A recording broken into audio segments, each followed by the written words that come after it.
Welcome back, Wolfpack. Verlisify, and we got some Alola friendly battles from Joel, so let's start playing some of these because there are a lot of submissions, which means maybe there's just some good beatdown fun going on for the Alola friendly. We're going to see how these teams end up playing out, but that is going to be an interesting lead right here because we're going to see the Tapu Koko versus the Tapu Lele. And already things are going to go pretty bad because Tapu Koko, that's going to be electric terrain. Tapu Lele is slower. That's psychic terrain. So now no priority. Battlefield gets weird. And then weird things going to weird. Understandable. So we're going to see how Tapu Koko responds with this one. Because I just imagine that depending on Lele, too much damage, Tapu Koko dies. So that's going to be a Volt Switch doing a little bit of damage to the Lele. And going into Metagross. Mad tank, like, yeah, Metagross is just the ultimate response to a Tapu Lele.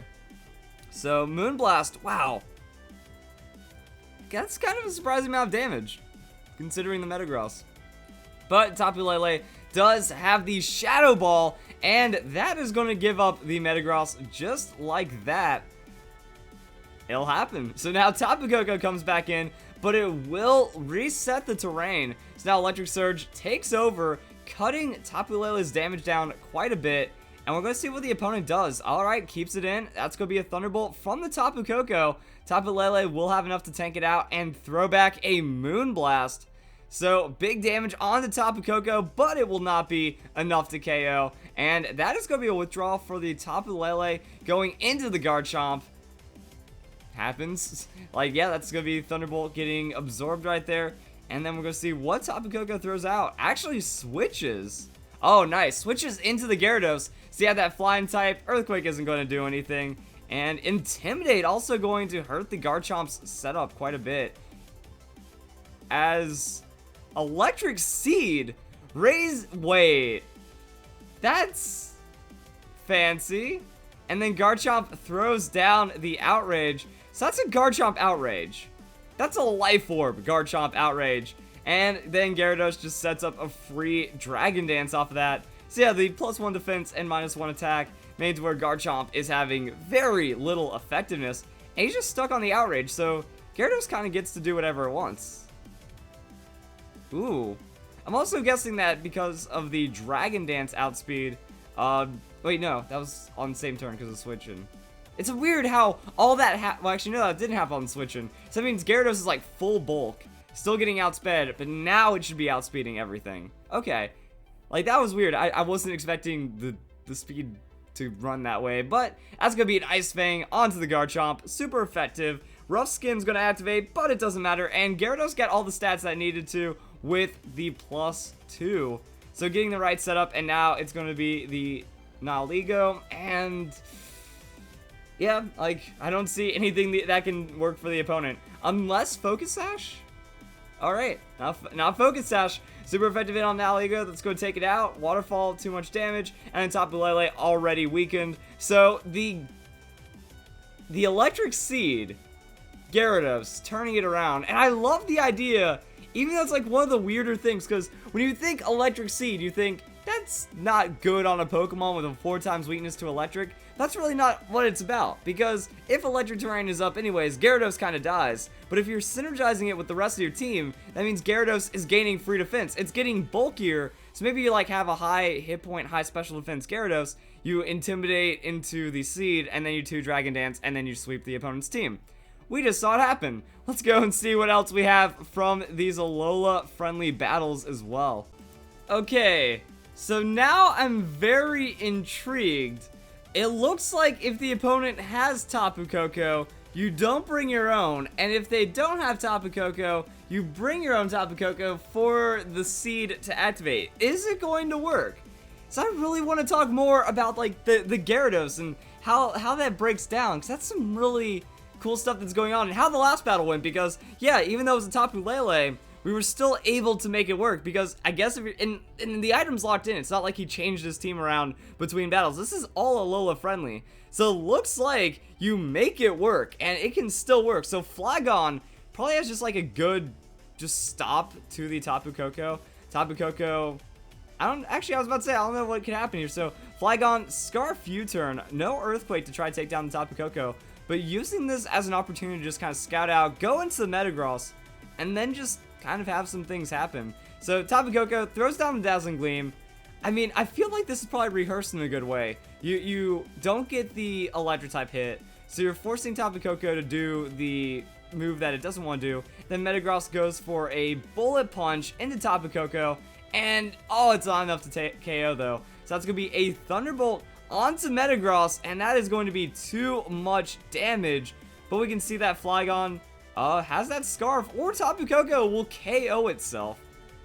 Is this really how, like, that is? I wonder if that's actually how it's supposed to go. But now we see a Garchomp as Gyarados comes in once again. Yo, this Garchomp is, or this Gyarados, I mean, it works against the meta.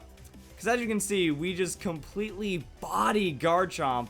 And if we can find a way to work around the Tapu Koko just right, it's fine. And then the Outrage does no damage. Then the Dragon Dance does a thing. And apparently, well, actually no, I was about to say maybe this wasn't that choreographed because we needed the critical hit from the Metagross. But I want to see some more battles. Maybe we get to see how this works out. So that's another Outrage. Gyarados throws down the Dragon Dance. And +2, now outspeeding. So it has to be full hit point, full special defense Gyarados, or something silly like that. Now, outspeed, or just take 3. Just take 3 Dragon Dance, no Ice Fang just yet. Garchomp could get confused, it could hit itself in confusion, all kinds of things could happen. Also, this one's just doing less damage, because no Life Orb, right? So this Garchomp's running something else fancy, and that's going to be Electricity disappearing. Doesn't really matter. Already have all the stats right there as Gyarados gets the Ice Fang. Garchomp avoids the Ice Fang. That 5% right there. Garchomp is confused, uses Outrage. No confusion, gets a 3-turn Outrage. I mean, the opponent's having some good luck right now. Not enough to take down the Gyarados. Ice Fang into the Rough Skin. How much damage is Rough Skin going to be? And I was expecting Focus Sash. If you're seeing that lack of damage, no Life Orb, Focus Sash is an option. Gyarados will survive the Rough Skin, and Garchomp flinches. And Gyarados has a Stone Edge. Alright, Stone Edge for a non-contact option. If anything, I don't know if the flinch was good or bad. It was good because of Stone Edge, but also bad because Garchomp could have hit something Confusion and made the Sash not happen. So now we're going to see Gyarados' final move. Oh, unless Muck goes for the Shadow Sneak. So Gyarados will go down. Oh, man. That kind of sucks. But we'll see Flygon. So maybe a little too much greed on that triple Dragon Dance. But now Flygon just has a super effective hit against Muck. So Scarf Earthquake on the Flygon. Yo, Scarf Flygon seems to work really well against a lot of Pokemon. Muck with that eating way too much damage. Showing the something berry, though. That's a 50% heal right there. Iapapa Berry. As Muck throws down the Curse. I don't think that's going to be enough with the Earthquake and everything else going on. So that's going to be stats. And I guess I can Shadow Sneak, but Flygon can at least survive a Shadow Sneak. So Flygon with the Earthquake, super effective hit, and that will be enough to take out the Muck. All right, let's do one more. Let's do more battles. I want to see how this works. Like, the Flygon does things. Everyone plays their part really well. Except for Metagross. Metagross has just kind of gotten shut down as like a catalyst for the Gyarados. We're going to see what happens. And now we have just kind of like, if you took the last 2 battles and you just kind of mushed them together. That's what we have. Because we also have the Flygon, but no opponent's Tapu Koko. But maybe brought the Flygon just in case there's Tapu Koko. Turns out it's a Buzzwole. And also there's a Marowak. And yep, let's go and watch this one play out. And if we get into just another perfect Gyarados setup against something, it's going to get pretty cool. So that is going to be the Buzzwole right there. How's the deal? I was about to say, I guess Flygon just going to U-turn. Buzzwole thinks it's going to be able to get a free bulk up. You go into the Tapu Koko. Tapu Koko is going to go for Dazzling Gleam, and then Buzzwole can't handle it. Or just straight Gyarados. Okay. Intimidate going to slow down the Buzzwole. And there's a Leech Life. So Leech Life not going to do much of anything. Yeah, it's going to do nothing. A fifth of Gyarados' health is a little more than I expected, honestly. Because, like, that's a not very effective hit through the Intimidate. Gyarados switching out, though.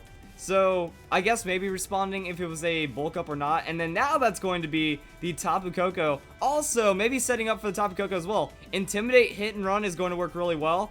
going to actually force out the Buzzwole as Garchomp plays into the Tapu Koko.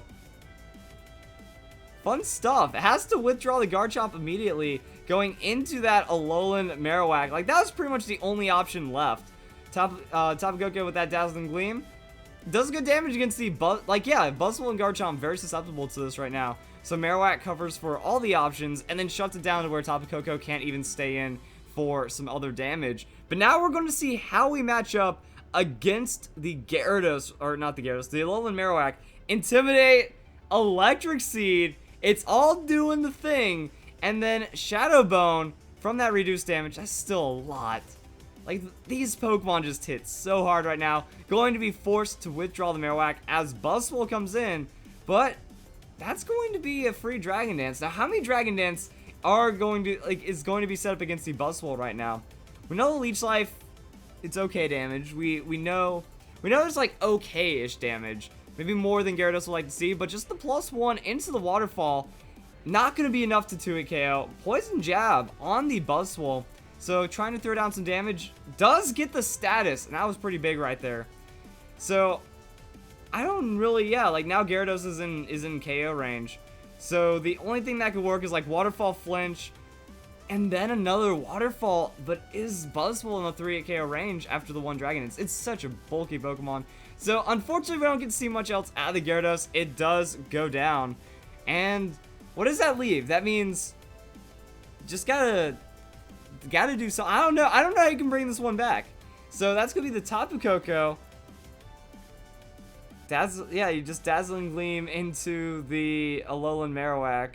Get the Electric Surge going on, but that doesn't really do much. Withdrawing the Buzzwole, going into the Marowak. The only thing I could see that would be pretty interesting would be like a double switch. No, Tapu Koko with that Dazzling Gleam. Going to try to chip away Marowak just a little more. And the win condition on this one's going to be interesting. So yeah, switching out the Tapu Koko, going into the Flygon. Flygon can like just kind of spam the Earthquake around as Marowak goes for the Flare Blitz. So that is going to be resisted right there with the Flygon. Insane amount of damage still. Oh, the burn sucks as well. Big amounts of damage on the recoil on the Marowak. Flygon, though, it can just do, like, these wimpy little earthquakes now. But I think that's all you need. Like, once Marowak, I think, the opponent is really trying to preserve that win condition on the Marowak. Because once Marowak goes down, the game is over. Throws down the Dragon Claw because you don't need to Earthquake. But the burn. Is that going to be another switch from the Flygon? No. Flygon's staying in with the Dragon Claw, and I'm trying to figure out like how much damage there is, because the Dragon Claw onto the little Marowak would have actually been just enough damage anyway, so that's a pretty good play right there. The burn really screwing everything up right here, because that would just be knock down everything with the Dragon Claw, and then Flygon can carry it over. But that is going to be Tapu Koko in for some Dazzling Gleam. If the opponent switches, like, that's not going to work. So yeah, has to give up the Buzzwole, then go for the Marowak and see where the rest of it goes. And then damage, Garchomp, things going to happen. Electricity disappears. Doesn't matter with the rest of the Pokemon remaining. This is actually getting kind of close. We know that Dazzling Gleam isn't enough from that range. No crazy hidden power on the Tapu Koko as well. So, what's going on? Marowak has the Flare Blitz. So it's going to take itself down to the recoil, but Tapu Koko survives on a Focus Sash. That's where it is. So Focus Sash on the Tapu Koko. We didn't see that in the last couple battles, right? Because Tapu Koko like switched out and then things happened. So Garchomp going to be in. Is Tapu Koko's Dazzling Gleam going to be enough to take down the Garchomp? Oh, it is not. Garchomp Earthquake. Oh, the battle ends. Close. Yeah, I'm trying to figure that one out. Maybe there was really nothing that could have happened right there. The burn, that was it. It just came down to the Flare Blitz burn, because even if Gyarados didn't get poisoned, it was still in range for, maybe it would have been 3KO instead, and then that's how you take out the Buzzwole. But yeah, like, the opponent's team just worked really well. The Tapu Koko weakness really covered up just by one Pokemon. The other two kind of got to run free. Flygon, it looked like it was ready to take off, and then that stuff happened. So, got to see some cool battles overall. The Gyarados defensive bulk is pretty nice to see. Multiple dragon dances. The grass or the electric seed threw me, and there we go, guys. So we all enjoy these battles, and I'll see you guys in the next Fan Fridays.